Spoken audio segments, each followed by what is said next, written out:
I am starting again. This is revision. What is the formula of impedance Z?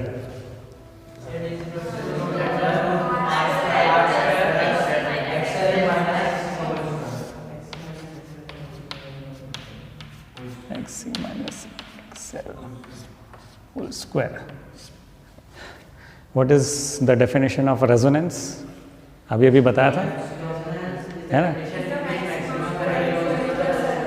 When the maximum current flows through the LCR circuit, है ना, series circuit, है ना, I maximum होना चाहिए, हाँ, और I not is equal to V not upon Z. Okay, ये तो सबको क्लियर है ना? I नॉट मैक्सिमम कब होगा? I नॉट मैक्सिमम कब होगा? ये देखो ना फॉर्मूला, जब Z मिनिमम होगा. ये बोला था ना, मैं बता चुका हूँ ये, है ना? I not maximum, maximum current कब फ्लो होगा? जब Z मिनिमम होगा. यानी ये मिनिमम होना चाहिए, ये मिनिमम. मैंने भी बोला था कि LCR का Z ज़ीरो तो हो ही नहीं सकता. हो सकता है क्या? नहीं हो सकता, है ना? इसका मतलब क्या है? R स्क्वायर में कुछ ऐड ही होगा, है ना? चाहे वो XC XL से बड़ा हो या XL XC से बड़ा हो, किसी भी कंडीशन में इसमें ऐड ही होगा. कुछ डिडक्ट हो सकता है क्या? R स्क्वायर से नीचे जा सकता है क्या? नहीं जा सकता. क्लियर है ना फॉर्मूला से, है ना? तो मिनिमम हमको कब मिलेगा? जब XC XL के बराबर हो जाएगा, एक दूसरे को कैंसिल आउट कर देगा, तभी मिनिमम मिलेगा ना, है ना? तो मिनिमम Z क्या हो गया? R. मिनिमम Z क्या हो गया? R. तो यानी उस कंडीशन में करंट मैक्सिमम फ्लो होगा, तभी होगा ना फ्लो. चलो अब उसको ना थोड़ा सा तोड़ ताड़ देते हैं. XC को और मैं क्या लिख सकता हूँ? 1/ωc. मुझे क्या करना है? XC is equal to XL. This is condition of resonance. मैं फिर से बोल रहा हूँ, what is the condition of resonance? XC is equal to XL. ठीक है, XC है 1/ωc, XL क्या है? ωL. तो omega square is equal to 1/LC. Omega is equal to 1/√LC, है ना? और इसको हम क्या बोलेंगे? रेजोनेंट फ्रीक्वेंसी और नेचुरल फ्रीक्वेंसी. और फ्रीक्वेंसी ये है, वैसे तो ये एंगुलर फ्रीक्वेंसी है, एंगुलर स्पीड है ना? तो मैं इसको फ्रीक्वेंसी के तौर पे अगर लिखना है मुझे, तो मैं क्या लिख सकता हूँ? 2π nu naught is equal to 1/√LC. तो nu naught is equal to 1/2π√LC. अब एक चीज़ देखो, मैं जब न्यू को यानी फ्रीक्वेंसी को जब वेरी कर रहा हूँ, जब मैं फ्रीक्वेंसी को वेरी करूँगा तो Z की वैल्यू पे क्या फ़र्क पड़ेगा? न्यू नॉट नहीं, न्यू नॉट मत सोचोगे. इस कंडीशन में तो क्या हो रहा है? ये एक दूसरे को कैंसिल आउट कर रहे हैं. सपोज मैं इसकी फ्रीक्वेंसी को चेंज कर रहा हूँ, या तो बढ़ा रहा हूँ या घटा रहा हूँ, तो Z पे क्या फ़र्क पड़ेगा? यार फिर वही बात, सारी रामायण पढ़ने के बाद मैं पूछूंगा राम कौन है, तो तुम लोग बता ही नहीं पा रहे हो. अरे बेवकूफ़ों, मैंने बोला ये क्या है? ये नॉन ज़ीरो हो जाएगा ना. अगर मैं इसको चेंज किया तो नॉन ज़ीरो हो जाएगा ना. अगर -1 भी हो गया सपोज, तो क्या होगा? ये Z पे क्या अंतर पड़ेगा? Z इंक्रीज होगा, चाहे वो -1 हो चाहे +1 हो, किसी भी कंडीशन में Z इंक्रीज होगा. तो करंट पे क्या असर पड़ेगा? करंट डिक्रीज होगा ना. Z इंक्रीज होगा तो करंट डिक्रीज होगा. तभी मैं बोला था वो ग्राफ तुम लोगों को समझ में आया था कि नहीं आया था? तो सपोज मैं एक ग्राफ बनाता हूं, ठीक है? Y एक्सिस में है I नॉट, यानी maximum current flowing through the circuit, या I, सिर्फ I बोलो, this is current. I not तो एक कंडीशन है ना? और इधर मैं प्लॉट करता हूं न्यू. ठीक है।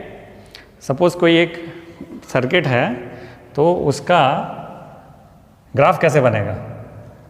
सपोज मैं ये बोला ये आई नॉट है, ये क्या है? ये वैल्यू है आई नॉट, ठीक है। और रेजिस्टेंस जैसे जैसे चेंज करेंगे तो उसका ये जो है ना आई नॉट भी चेंज होगा। एक बार रेजोनेंस आ गया, कंडीशन आ गया, तो फिर रेजिस्टेंस का काम क्या होता है? आई नॉट की वैल्यू को बढ़ाना या कम करना। आई नॉट की वैल्यू को या तो बढ़ा सकता है या कम कर सकता है। कैसे? इधर लिखा था अभी, I naught is equal to V naught upon R, हो गया ना। तो जैसा आर अगर बहुत बड़ा कर लिया तो आई नॉट बहुत छोटा हो जाएगा, और आर बहुत छोटा कर लिया तो आई नॉट बढ़ जाएगा। लेकिन रेजोनेंस करने के लिए कौन रिस्पॉन्सिबल है? एक्सी और एक्सएल, यानी इंडक्टेंस और कैपेसिटेंस, है ना। The factor responsible for resonance is capacitance and inductance, but the value of current कितना होगा उसके लिए कौन रिस्पॉन्सिबल है? रेजिस्टेंस। सपोज किसी एक आर वैल्यू के लिए, किसी एक रेजिस्टेंस वैल्यू के लिए मैं ग्राफ बनाना चाहता हूँ, तो ये मैक्सिमम करंट है, ठीक है। अब मैं फ्रीक्वेंसी को चेंज करूँगा तो करंट की वैल्यू बढ़ेगी कम होगी? बताओ। मैंने ओमेगा न्यू नॉट को चेंज कर दिया, न्यू को चेंज कर दिया, तो करंट की वैल्यू बढ़ेगी कम होगी? इधर से देख लो, कम होगी। चाहे आगे जाऊँ चाहे पीछे जाऊँ, कम होगी। तो उसका ग्राफ कैसे बनेगा? ये मैक्सिमम है,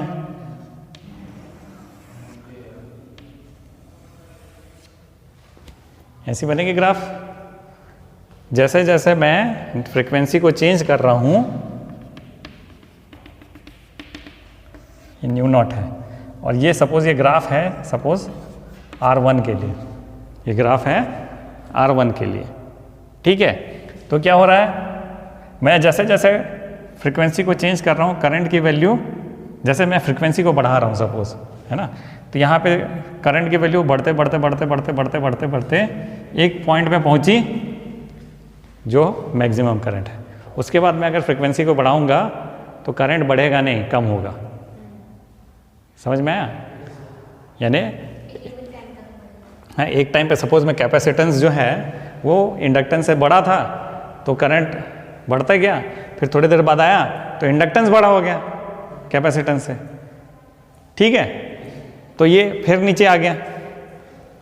ये समझ में आ गया ये कर्व कैसे बना, है ना। This is frequency, this is current. इसके बीच में अगर मैं ग्राफ बनाऊंगा तो ऐसा होगा। Is this understood? अब मैं सपोज रेजिस्टेंस की वैल्यू चेंज कर देता हूं, ठीक है। रेजिस्टेंस की वैल्यू मैंने चेंज कर दिया तो एक ग्राफ ऐसा बन गया।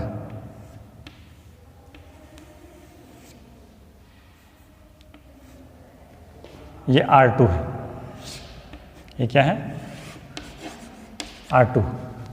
तो क्या आप मुझे बता सकते हो कौन सा करेक्ट है? R1 is greater than R2 या R2 is greater than R1? सब आंसर आपके पास है, अब बताइए मुझे। है ये R1 है, ये वाला क्यों R2 बड़ा है? हाँ, आई नॉट इसका आई नॉट कम है, यानी रेजिस्टेंस मैंने बढ़ा दिया तो करंट कम हो गया। तो आपको ये ग्राफ से समझ में आएगा कि ये R1 is greater than R2, R2 is greater than R1, ठीक है। ये समझ में आ गया? समझ में आ गया? अब थोड़ा सा हम एक पावर जो है इंस्टेंटेनियस पावर, उसका फॉर्मूला क्या होगा? I square R. I square R. यहाँ उससे पहले हम क्या करेंगे? V I, P is equal to V I. तो मैं एवरेज बोलता हूँ, एवरेज पावर फॉर इंडक्टर और कैपेसिटर इज 0, है ना। लेकिन एलसीआर में सपोज हमको एक इंस्टेंटेनियस पावर निकालना है। इंस्टेंटेनियस पावर जो बोल रहा हूँ मैं, P instantaneous will be I R M S, V R M S, और एक फैक्टर होता है वो अभी प्रूव नहीं करते, बाद में करेंगे, होता है cos फाइव, cos फाइव, और इसको बोलते हैं फाइव को, cos फाइव को बोलते हैं पावर फैक्टर। क्या बोलते हैं इसको? पावर फैक्टर, है ना। तो I R M S, V R M S, cos phi. Resonance के कंडीशन में what is the phi, what is the value of phi resonance के कंडीशन में?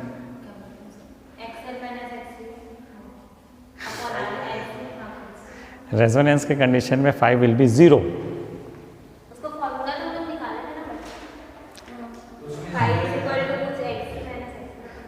Ten inverse X C minus XL upon R, तो X C minus XL क्या हो गया? Zero. तो tan inverse zero कितना हुआ?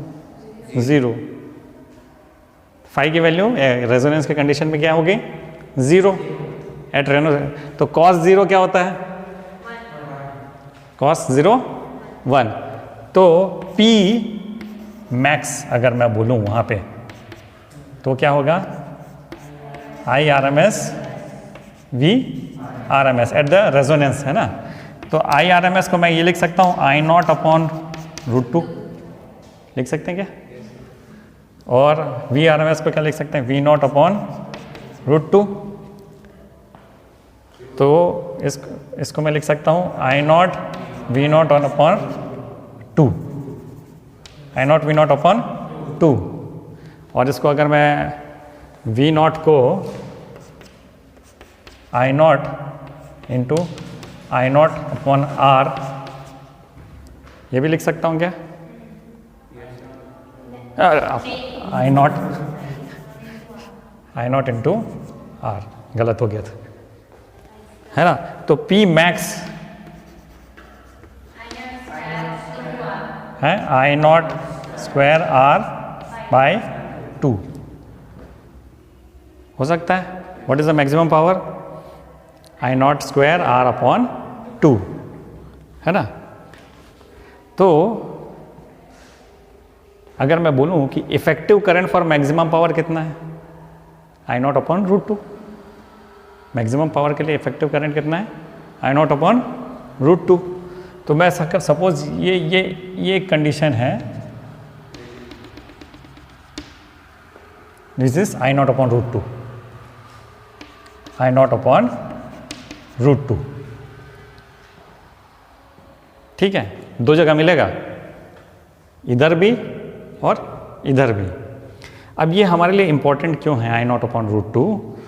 तो थोड़ा सा अब मैं कुछ एक्सप्लेन करूँगा, उससे हमको उसको रिलेट करना है ना। हम जब कभी रेडियो ट्यून करे हो, किए हो कि नहीं किए हो?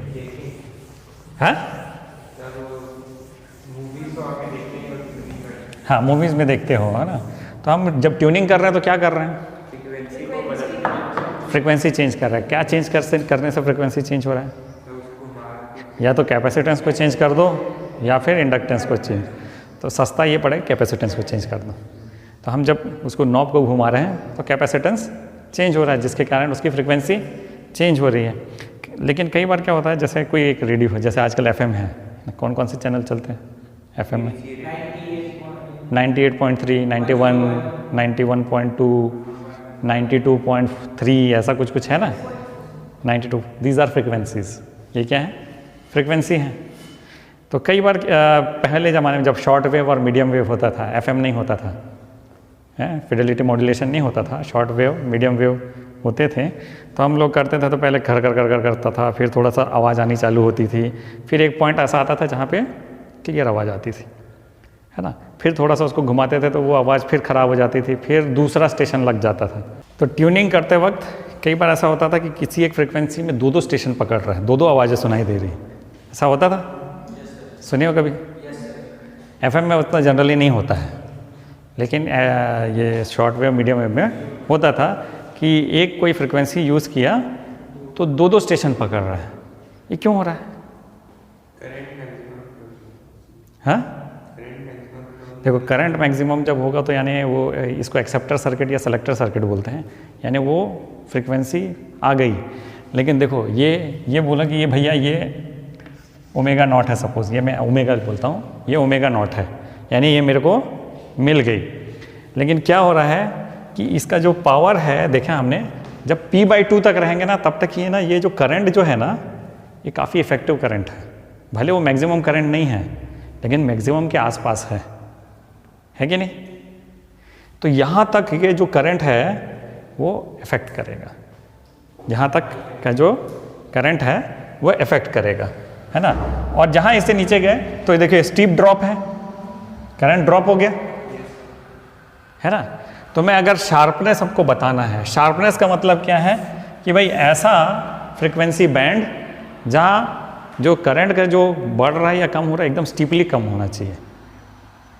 अगर स्टीपली कम नहीं हो रहा है तो क्या होगा, देखिए फॉर एग्जांपल मैं एक कर्व बनाता हूँ ऐसा, ठीक, और सपोज ये बोलता हूँ this is my omega naught. अब आप देखो उसके जस्ट बगल में भी ओमेगा नॉट के बराबर है ना, इधर जाओ ये भी ओमेगा नॉट के बराबर है, ये थोड़ा सा उससे कम हो, बहुत कम हुआ, है ना। तो अगर मैं बोलूँगा भैया I0/√2 इसका, I0/√2,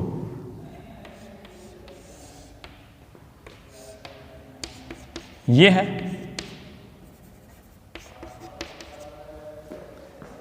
ठीक है। तो मतलब यहां से लेके यहां तक के जो भी करंट है ये सिग्नल को एक्सेप्ट करेंगे, या बहुत क्लियरली नहीं तो थोड़ा बहुत तो एक्सेप्ट करेंगे, ठीक है। तो यानी इसका मैं इसको बोलूँगा this is suppose ω1 and this is ω2, तो ये सिग्नल ω1 से लेके ω2 तक काम कर रहा है इंक्लूडिंग ओमेगा नॉट, ठीक है। अब यानी इसका मतलब क्या है कि इसको स्टेशन को ट्यून करना इजी है कि डिफिकल्ट है? डिफिकल्ट। क्यों? क्योंकि यहाँ से पकड़ना चालू करेगा, मैं जब ट्यून कर रहा हूँ यहाँ से पकड़ना चालू करेगा, यहाँ से थोड़ा थोड़ा क्लियर होते जाएगा, यहाँ पे एकदम क्लियर हो जाएगा, फिर यहाँ से भी थोड़ा सा उसमें डिस्टर्बेंस आना चालू होगा और ज़्यादा बढ़ेगा डिस्टर्बेंस, और यहाँ पे पूरा सिग्नल छोड़ देगा, ठीक है। अगर मैं बोलूँ कि भाई यहाँ पे एक और ऐसा ही दूसरा चैनल है, ये एक चैनल है, एक दूसरा चैनल मैं बोला कि यहाँ पे है, सपोज ये 98.3 है, ठीक है। तो फिर मैं ना एक दूसरे रेडियो चैनल वाले को 98.5 दे दिया, ले भाई तू ये फ्रिक्वेंसी तेरी, ठीक है 98.5, वो भी अपना खड़ा हो गया लेके, ये मेरा ओमेगा नॉट, ठीक। इसने भी अपना वो कर्व बनाया,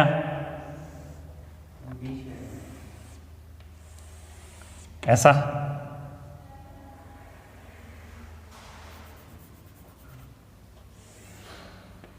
ठीक है। और इसका भी I0/√2 यहाँ पे आ रहा है, सपोज यहाँ से यहाँ पे देख रहे हो इंटरफेरेंस हो रहा है इधर इस जगह पे, देखिए यहाँ पे पूरा इंटरफेरेंस हो रहा है, यानी इस जगह पे इस फ्रिक्वेंसी को मैं जब लगाया तो दोनों ही चैनल पकड़ रहा है, ये भी पकड़ रहा है और ये भी पकड़ रहा है। तो इससे बचने के लिए हमको क्या करना चाहिए, हमको ये जो ω1 और ω2 का जो वैल्यू है उसको जितने पास ला सकते हैं, हाँ, तो 3 पकड़ेगा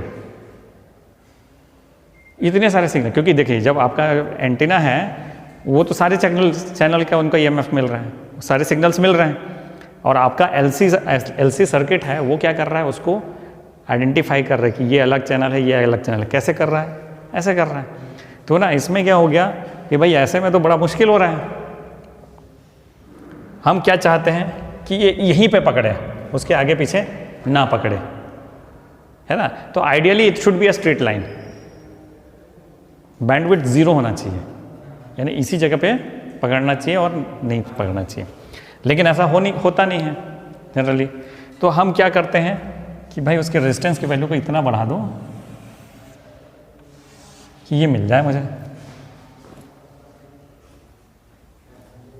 मैंने उसको क्या किया, हमारा ये एम क्या है, इसको ऐसा करना। तो देखिए यहाँ पे ये अगर इसका I0 है तो I0/√2 मुझे को यहीं पे कहीं पे मिल जाएगा, यानी मैक्सिमम से थोड़ा सा बस चेंज किया, उसके बाद वो सिग्नल पकड़ना छोड़ देगा, है ना। तो ये 98.3, तो फिर ये 95, ऐसा।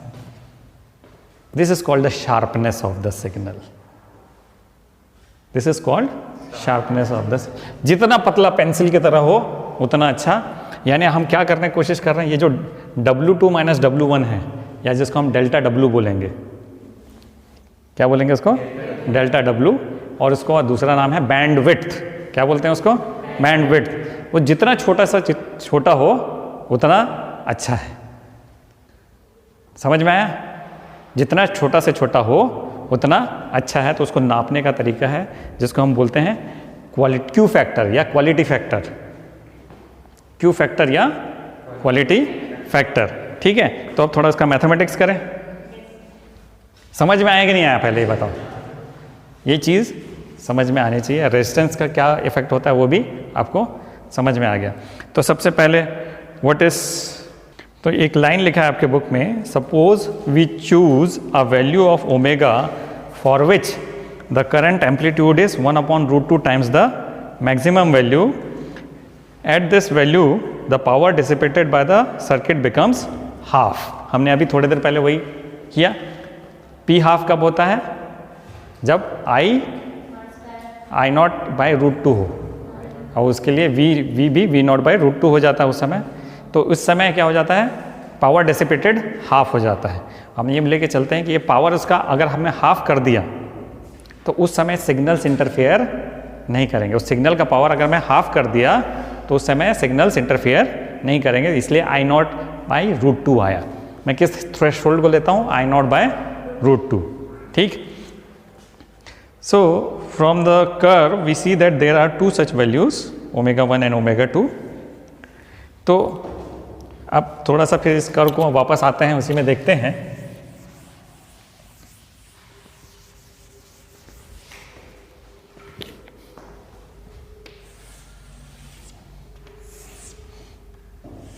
ये क्या है, ω0, है ना। मैं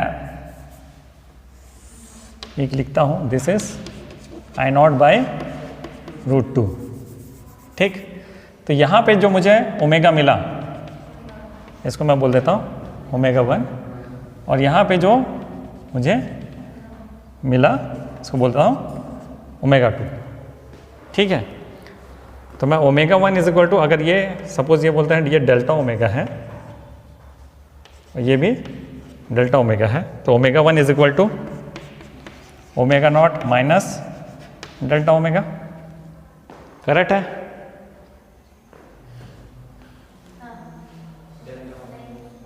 नहीं है? अरे ये वैल्यू क्या हुआ, दिस माइनस दिस हुआ ना, ये इतना कितना हुआ, ω0 माइनस ω1। यस और नो?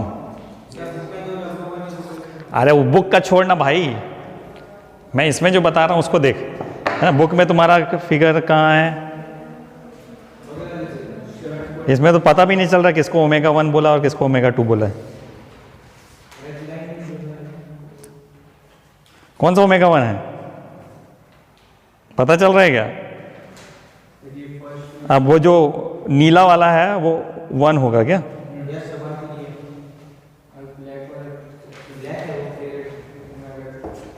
नहीं, गलत है ये, बुक का मत देखो, इसको देखो। अरे सीधे सीधे देखो ना, ये ω0 है तो ये कितना होगा, ω0 माइनस डेल्टा W, तभी हुआ ना। तो ω1 इज ω0 माइनस डेल्टा W। ω2 कितना हुआ, प्लस डेल्टा W।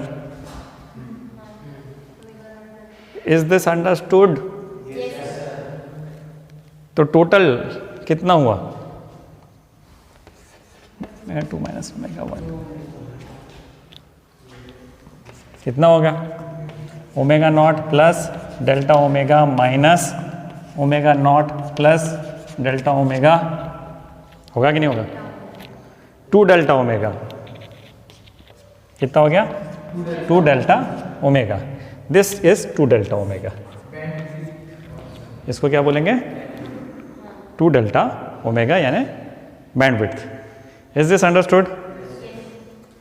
अब मैं पूरे कैलकुलेशन नहीं करूँगा, मैं इसमें सिर्फ ये बताना चाहता हूँ कि this two delta omega is equal to R by L. सीधे आखिरी में आओ, R by two L, two delta omega is equal to, या डेल्टा ओमेगा सिर्फ यानी ये इतना half is equal to R by two L. C कहाँ गया? सी किधर है? सी कहाँ है? सी गया घूमने अभी, है ना? तो डेल्टा ओमेगा यानी ये बैंडविड्थ कितना हो गया? R by two L. Is this understood? चलो, ये वाला नहीं आएगा, इसका फॉर्मूला बस याद रखना। हाँ वो आएगा भाई, बिल्कुल आएगा। मैं तो हाँ हाँ था ना, लीड होता है वो भी आएगा। हाँ हाँ हाँ 5 मार्क्स का था, तो यानी इतना लंबा था, पूरा डिराइव करना है आपको। ठीक है, क्यों नहीं आएगा? बिल्कुल, मैं आपको असाइनमेंट में ऐसे ही क्वेश्चन दिया हूँ जो आते हैं क्वेश्चन में। ये है सीबीएसई में असाइनमेंट में आपको क्वेश्चंस दिए थे ना, डेरिवेशन वाले दिए थे कि नहीं दिए थे? वो आते हैं, तो बिल्कुल आएंगे। अच्छा, हम क्या बात कर रहे थे? क्वालिटी फैक्टर की। What is quality factor?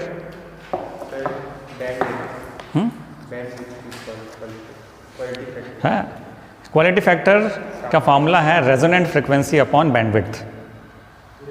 Resonant frequency यानी ओमेगा नॉट, है ना?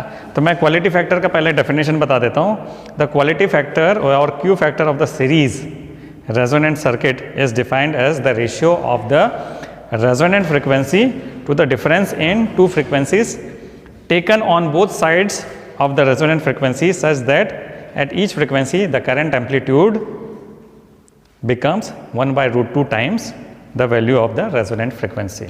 ठीक है, अब वो डेफिनेशन तो मैंने पढ़ दिया, आप समझो इसको। क्यू फैक्टर यानी क्वालिटी फैक्टर का मतलब ये है कि जहाँ पे आपको सबसे बढ़िया सिग्नल मिल रहा है। क्वालिटी फैक्टर का मतलब क्या है?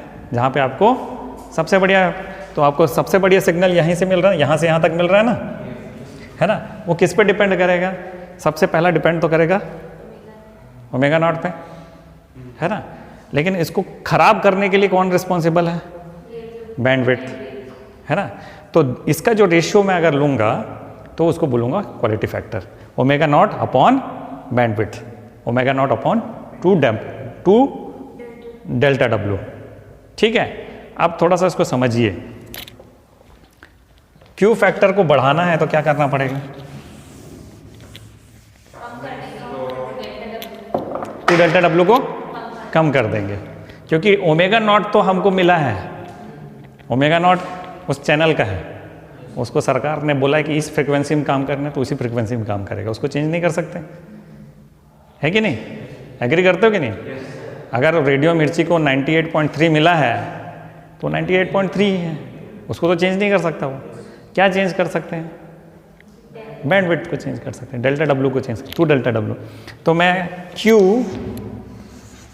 Is equal to resonant frequency upon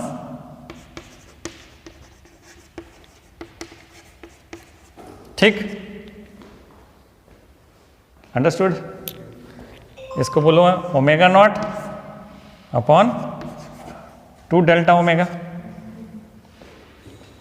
है ना? ओमेगा नॉट का फॉर्मूला क्या है?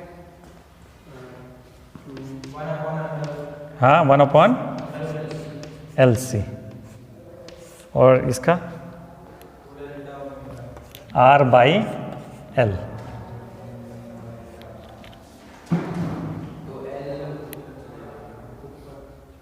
ठीक है, तो L ऊपर चला गया, तो L by R under root L C. ये L को स्क्वायर करके अंदर डाल दूं, है? यही है कि नहीं?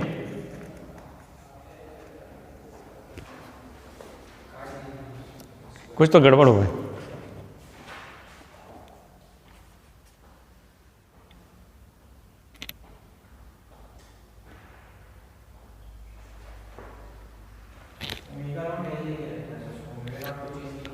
1/LC नीचे आएगा ना भाई, गलत हो गया था ना, 1/√LC। तुम लोग बताते भी नहीं हो कि गलती कर दिए करके। तो मैं इसको ऐसा लिख सकते हो क्या कि Q, ये सब Q है,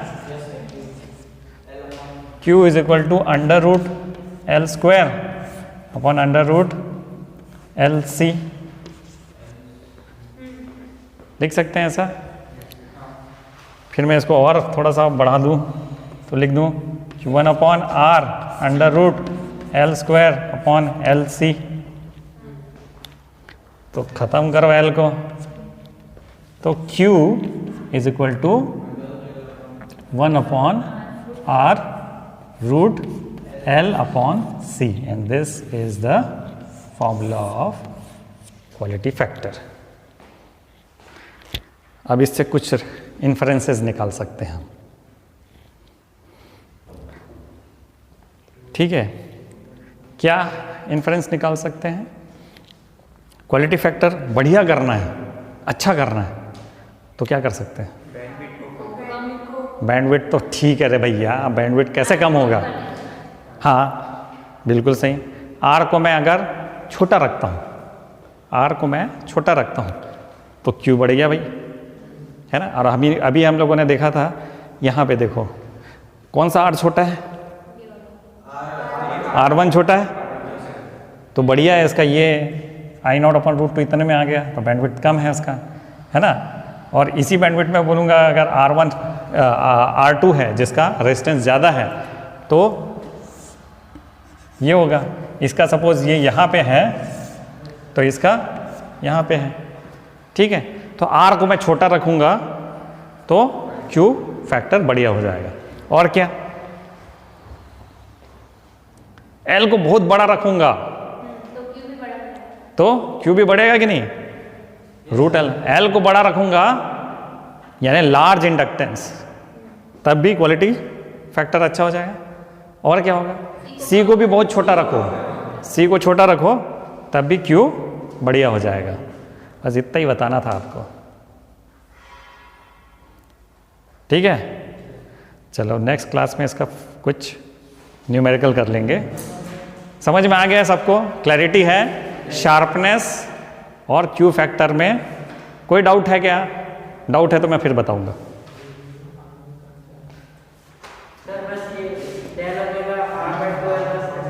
वो तुम्हारे बुक में है, वो करते करते तुम लोग की हालत खराब हो जाएगी, उससे अच्छा मत करो, सीधे डायरेक्ट लिख दो, क्योंकि उसमें आपको बाइनोमियल थ्योरम लगा के उसका सेकंड फैक्टर सेकंड ऑर्डर में वो किया है, उतना नहीं करना यार, ये उतना आता भी नहीं है, ठीक है।